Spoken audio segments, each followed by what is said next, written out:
Opinion Modi's G7 playbook advancing India's interests amid complex global geopolitics. Indian Prime Minister Narendra Modi concluded what has become an annual occurrence since 2019, his participation at the G7 summit. In the backdrop of domestic criticism of his foreign policy, Modi concluded what was a very successful G7 visit, no less than in Canada. India and Canada reconciled after an intense period of diplomatic fallout. Newly elected Canadian Prime Minister Mark Carney welcomed Modi with open arms, and both leaders agreed to reinstate their high commissions and work towards the betterment of the people and the planet. Modi also conducted several bilaterals and oni-a-nons with Italian Prime Minister Giorgia Meloni, with whom he was spotted sharing a light moment and then an important discussion on India-Italy relations and addressing issues that plague the people of both countries. French President Emmanuel Macron, with whom he was also captured sharing what looked like an incredibly funny moment and discussing the important subjects that will take India-French relations to newer heights. President of Mexico, Claudia Sheinbaum, whom he congratulated for being the first female Mexican president in over 2 centuries, South African President Cyril Ramaphosa, who must have been happy that Donald Trump was no longer in Canada, British Prime Minister Keir Starmer, Australian Prime Minister Anthony Albanese, German Chancellor Friedrich Merz. These and others were on the list of people that Modi met and interacted with during the summit. It was looking rather bleak leading up to the G7 meeting. For a long time, it was a situation of will they, won't they send the invite, due to the diplomatic strain that had caused undue damage to relations under the Justin Trudeau administration. The fallout had started when former Canadian Prime Minister Trudeau, in a bid to keep control of his government and save his prime ministership, had supported radical and separatist groups working against India. But his failure to keep the rest of the Canadians happy, who had been hoping for affordable housing and jobs, got him voted out. A bitter rivalry with India, its citizens, and the Indian government only added to his earlier than planned political demise. It soon changed as the other participating nations unanimously requested India's presence at the summit of the world's elite countries.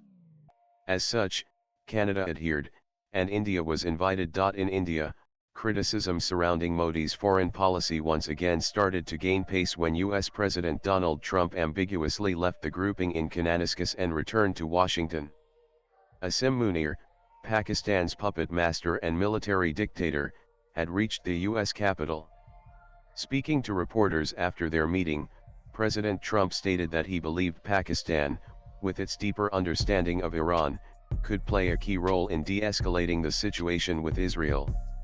Trump once again spoke on the recent India-Pakistan face-off, saying both countries were going at it and crediting his outreach with defusing the crisis. Before leaving for Croatia, Modi also took a call with Trump, who suggested a visit to Washington. It was promptly declined due to Modi's pre-scheduled visit, and Munir's presence in Washington would have been inconceivable to the Indian Prime Minister and the people of India, especially if Trump had resorted to his underhanded tactics of using the Oval Office as the world's theater and attempted to force another mediation. Clearly, Modi was right to trust any such instincts. During the call, Modi also made sure to harden India's stance on terrorism and the anti-terror Operation Sindoor and cleared the air on Trump's participation in the ceasefire with Pakistan. He clarified that no topics related to trade were discussed in connection with Operation Sindoor. He also reiterated that India has never accepted third-party mediation and will not accept such mediation in the future.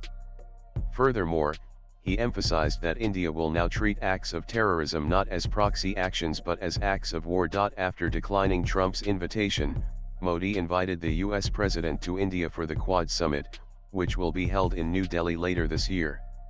The invitation was accepted. While the specific G7 nations were preoccupied with their tangled webs of sanctions, conflicts, and internal politics, Modi seized the agenda and, once again, fist on the table, took the issues of the global south to the world's elite. His intervention was not a polite request but a powerful declaration that the era of the global south being a passive spectator is over.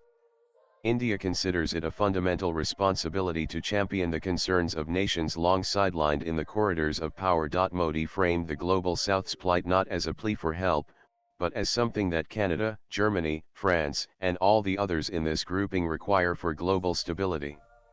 In no uncertain terms were the global leaders reminded that it is the developing world that suffers first and worst from the geopolitical games played by the elite powers. Crises in food, fuel, and finance always hit them the hardest. Modi's declaration, "No one in the global south should be left behind," was him making it clear that the G7's vision of world order is dangerously incomplete without the active and equitable participation of the world's majority, a majority that India is now unapologetically leading. Another subject that Modi cut through was the West's high-minded, often hollow discourse on artificial intelligence.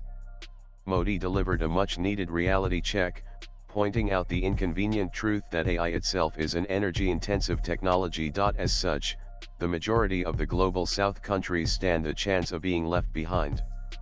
PM Modi's message was as simple as it could get: a tech-driven society can only be sustainable through renewable energy. And for the detractors, this isn't just theory. Modi has backed it up domestically and internationally with pioneering initiatives like the International Solar Alliance and the Global Biofuels Alliance as functioning global platforms. More pointedly, India had met its Paris climate goals well ahead of schedule, and as of March 31, 2025, renewable energy accounted for 46.3% of the total installed capacity. India is also one of the major proponent nations of AI, and as a response to it, India's AI talent pool has grown faster than any other country, expanding by 252. Needs create demand, demand creates jobs, and jobs create specific talent pools. Modi also did not shy away from confronting the gravest threats of our age. Without mincing words, he singled out the menace of deepfake technology as a great concern and proposed a solution: mandatory watermarking or a clear declaration on all AI-generated content. It was a call for a global tech governance regime built on accountability, a stark contrast to the move fast and break the market ethos, which most tech companies can be accused of, that has unleashed so much digital chaos upon the world. When the conversation turned to terrorism, his tone hardened further. After thanking the leaders for condemning the ghastly Pahalgam attack, he used the moment to call out the West's crippling hypocrisy. Swipe left for next video. His statement that there can be no place for double standards on terrorism was a direct shot at the selective outrage that has long plagued global counter-terror efforts. He laid bare the absurdity of a system where sanctions are deployed at will for political reasons, while, in his words, countries that openly support terrorism are rewarded. He drew a clear red line, warning that any nation providing sanctuary or support to terrorists would be forced to pay the price. It was not a request but a promise and a signal that under Modi, India would no longer tolerate the duplicity that has cost it so dearly. To have the Pakistani military dictator in Washington at the time, with Trump in the US to meet him, even if it was seemingly for the Iran-Israel conflict, in which Pakistan supports Iran, the message on duplicity could not have been delivered at a better time. Latest blogs.